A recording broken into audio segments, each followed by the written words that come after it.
নমস্কার। রূপম, কবি সুবোধ সরকার। রূপমকে একটা চাকরি দিন। এমএ পাস, বাবা নেই, আছে প্রেমিকা, সে আর 2-1 মাস দেখবে। তারপর নদীর এপার থেকে নদীর ওপারে গিয়ে বলবে, রূপম আজ চলি। তোমাকে আমার মনে থাকবে চিরদিন। রূপমকে একটা চাকরি দিন, যে কোনো কাজ, পিয়নের কাজ হলেও চলবে। তমালবাবু ফোন তুললেন।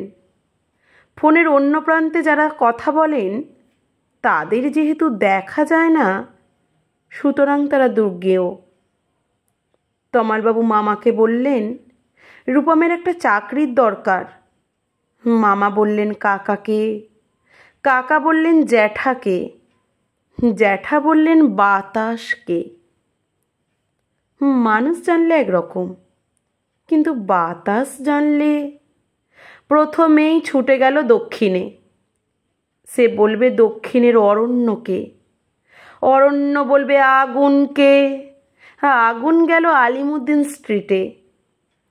আলিমুদ্দিন স্ট্রিট ছুটল নদীকে বলার জন্য। নদী এসে আছড়ে পড়ল উপকূলে।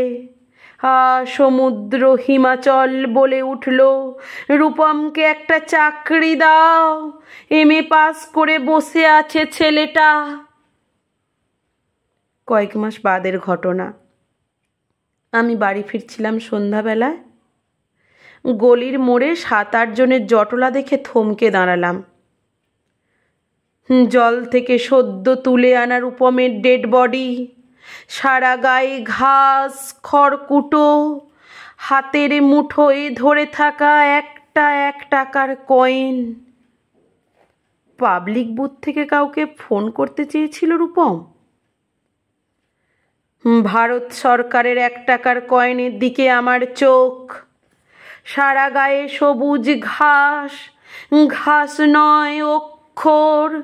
এমএ পাস করতে একটা ছেলেকে যত অক্ষর পড়তে হয়, সেই সমস্ত ব্যর্থ অক্ষর ওর গায়ে লেগে আছে। একটা ছেলেকে আপনারা কেন এমএ পড়ান? কোন আহ্লাদে 8খানা বিশ্ববিদ্যালয় বানিয়েছিল? তুলে দিন। এই কথাগুলো বলবো বলে ফোন তুললাম পবিত্র সরকারের। ফোন বেজে উঠল, ফোন বেজে চলল, ফোন বেজেই চলল। 20 বছর ধরে ওই ফোনে বেজে চলেছে, আরো 20 বছর ধরে বাজবে।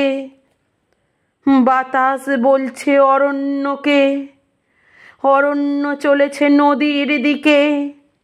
নদী উপকূল থেকে আছড়ে পড়ে বলবে, রূপমকে একটা চাকরি দিন। কে রূপম? রূপম আশ্চর্য। বছর 26, এমএ পাস। বাঁ দিকের গালে একটা কাটা দাগ আছে। নমস্কার।